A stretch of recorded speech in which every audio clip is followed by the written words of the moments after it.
Well, welcome back to the garage. Today we're back with the 1947 Triumph Roadster, and I'm going to have another go at getting a spark out of the ignition system. I've got a new coil from Lucas, the Prince of Darkness himself. I've also got new rotor arm, condenser, and distributor cap. Hopefully I won't have to solder in the condenser, but we'll see. Hopefully the coil will solve all our ignition woes and we'll be able to get away with just replacing that. We shall see though. So without further ado, let's get going. The first job I'm going to do is swapping the coil over for this new one. I'm trying to position the camera so you can see, but it's quite difficult because the coil is right down here and then there's the distributor in the way. But I'm going to replace the coil first because it's the simplest and easiest thing to get to. It's just the two bolts here on the inner wing and the little cables. So I'm going to do that and then we'll try and see if we can get a spark, and if not I'll start replacing the bits in the distributor. Oh, I also forgot to mention that I've got a new set of points for it as well. Even though I checked the old ones and they do look alright, but I thought we were buying everything else, so we might as well buy the points as well.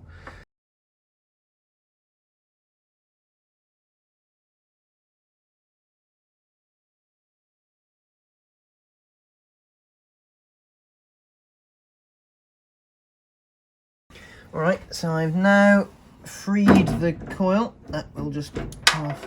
Oh, there goes a washer. I'll pick that up. It's very rusty and covered in dirt. I don't know if it's Lucas or not. It could have been, once upon a time. Oh god, there are all these bits dropping off it. I'll inspect them. So that's that. Unfortunately, one of the wires, the contact breaker wire, dropped off from its little connector while I was doing that, but I've got the connector there and I'll solder it back on in a minute. I'll just wedge it in under the little nut for the time being. But now I'm going to look for those little washers and put the new coil on. I was just looking at the markings on the original coil, and I wonder if this is actually the original coil from the car, because it says next to 12 volts 347, which could mean March 1947 as a manufacturing date. So I've got the new coil here. It's a Lucas DLB 100. It's the screw fitting, and it doesn't matter if it's positive or negative earth. If it's positive earth, you just connect the positive side of the coil to the distributor, the contact breaker, and the negative side to the negative wire that comes out of the wiring loom. Other than that, I'm just going to put it on. I found all of the little washers that dropped off the old one.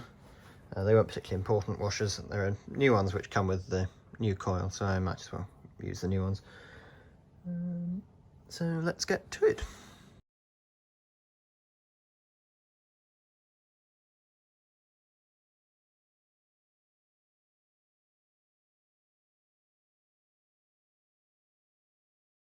So I now got the coil in place. I put the bolts on and the little wires, and that was looking a bit loose.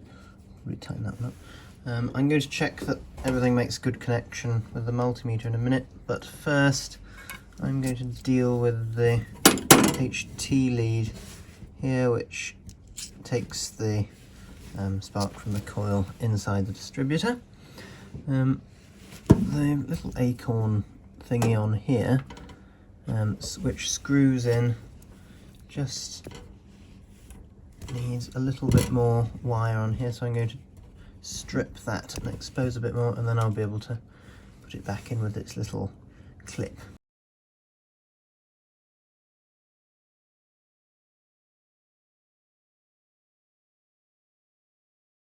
Alright, so that's the coil in place and tightened up. I'm now going to test the connections from the coil to the distributor and to the battery using the multimeter. So I'm going to put that into continuity mode so it beeps when you have a connection. like that. The first thing I've already done is I've turned the ignition on in the car at the switch, but I've left the battery disconnected, so there's no power going through the system. And that will allow me to put one side of the multimeter on the negative side of the coil down here, because it's a positive earth car, and connect the other side of the multimeter to the negative battery strap. And we have a connection there, so that's good. So that's also showing that the ignition switch is working.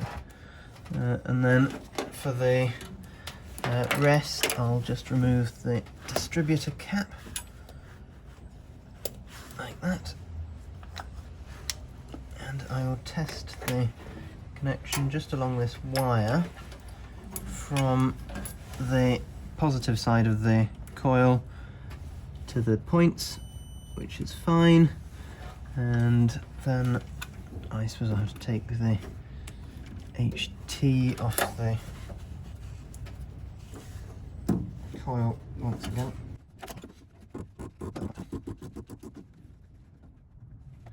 So I'll put that side on there, and then inside the distributor cap I will put the other side on the central pin. And we have a connection. So that should be fine. So now I'll just put that back together, put all the HT leads back on the spark plugs, and we can give it a go with the battery. And hopefully we'll get a spark. Otherwise I'll have to replace the condenser, because that's the next most likely thing to go wrong. So I've just cleaned up all the contacts with a little bit of sandpaper, and I've reassembled everything and put all of the HT leads back on.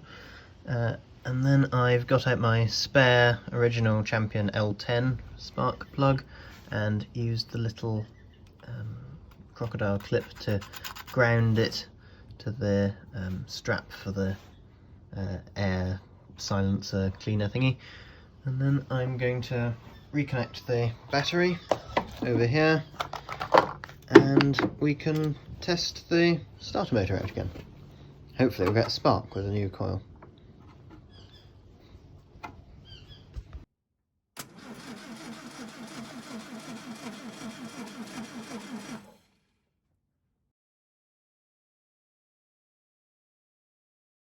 So I'm now just going to have a go with one of the old spark plugs, which I've tidied up a little bit, because I wasn't convinced that the new old stock Champion L10 was making a good connection with the little Bakelite socket. So I've brushed this one up and I've tested the connection to the ground on the engine block, and that does seem fine. So we'll have a go with that one.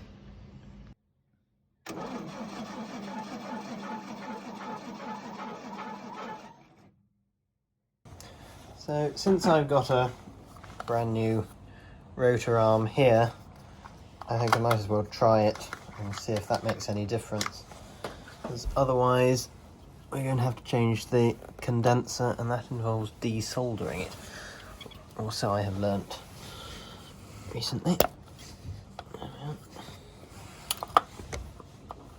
There's the old one. It doesn't look too worn. Ooh. Oh dear. Will that make a good connection?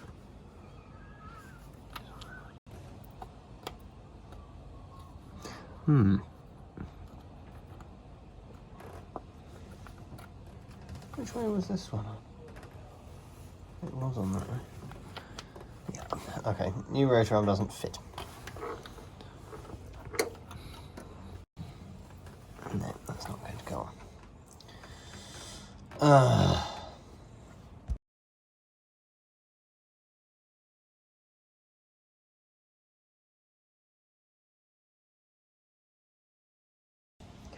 Well, since the new rotor arm doesn't fit, I'm going to try and change the points now, because that and changing the distributor cap is about the only other thing I can do. So I will get out the new points out of their little plastic bag, and we shall do that.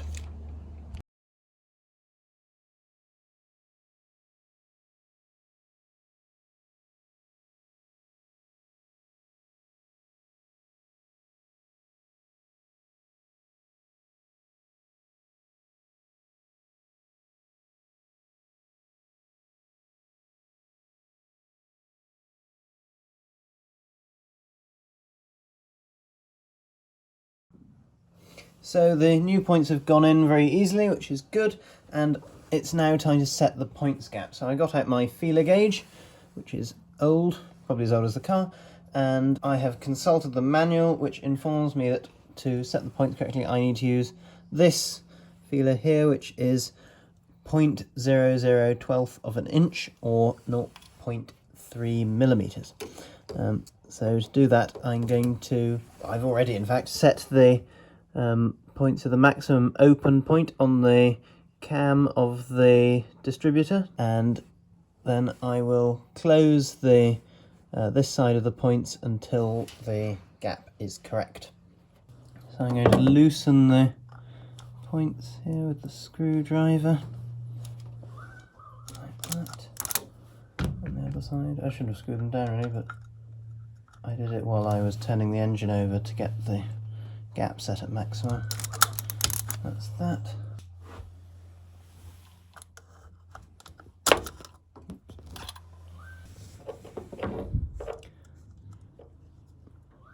Now I get the right feeler on the feeler gauge. We put that in there, into the gap, like so. Ah, great, and then you're not the camera. So you put the feeler into the gap, and now we tighten it up.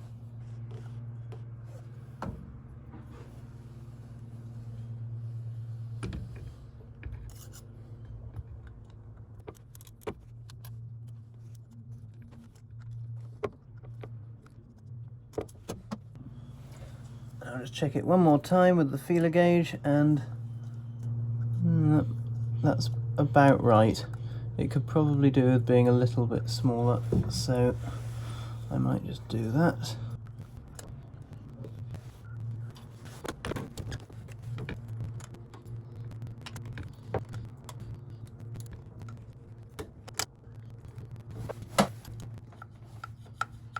And I can now tell that that's much better because the feeler gauge still fits between them, but there's a bit of friction just on the edge of the blade.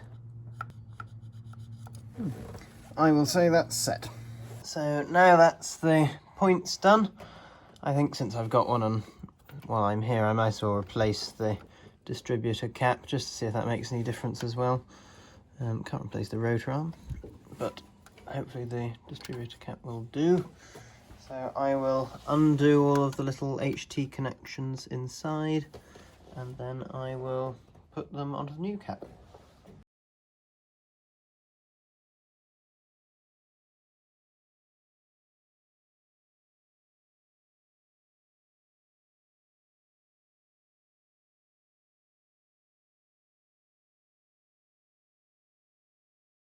So now I've got the new distributor cap on, I'm just going to go over each lead with the multimeter in continuity mode and test that there is a good connection between the plug at the end and the base inside the cap.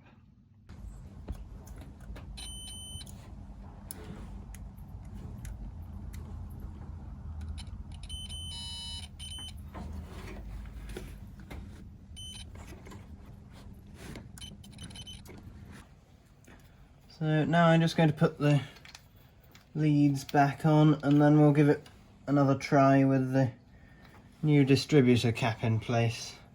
Hopefully it will work, but otherwise it looks like I'm going to be soldering in a new condenser.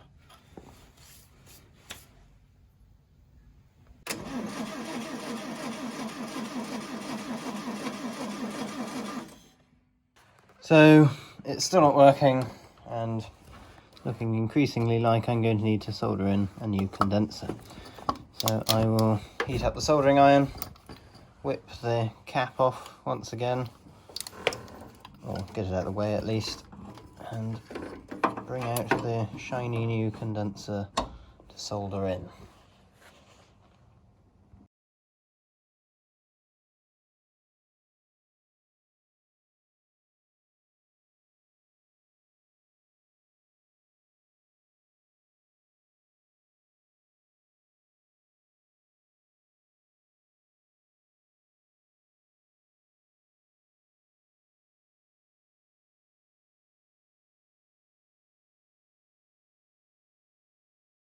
Well, here's a bit of excitement. After putting the points gap right, I connected the battery up and then I turned it over on the starter motor and checked for a spark at the spark plug here, and I got nothing. So I thought, oh, that's not very good. However, I then tried testing the spark directly out of the coil using the old screwdriver and crocodile clip technique, and we actually got a very good spark. So I don't know what's going on in here, but if the points are now working, that means that it's a problem not with the coil or the condenser, but it's somewhere to do with the rotor arm or something. So I'm going to investigate that with the continuity mode on the multimeter and have a go there. Well, here's a bit of an update for you. I couldn't work out why the spark wasn't getting to the spark plug at the spark plug end, and I thought, oh, I'll test the continuity with the multimeter on the spark plug itself. And this is the original 1950s 60s Champion L10, and if I touch the multimeter probe in continuity mode and listen for the beep, we get absolutely nothing, which is very strange because there should be a connection.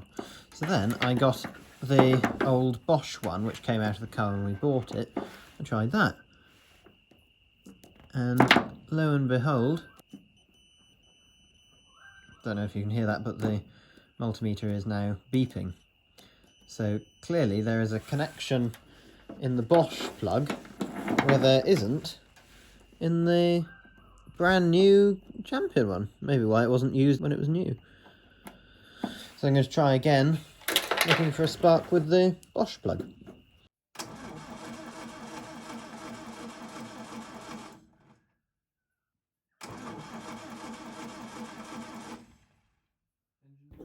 So that's very good. We've now got a spark from the distributor.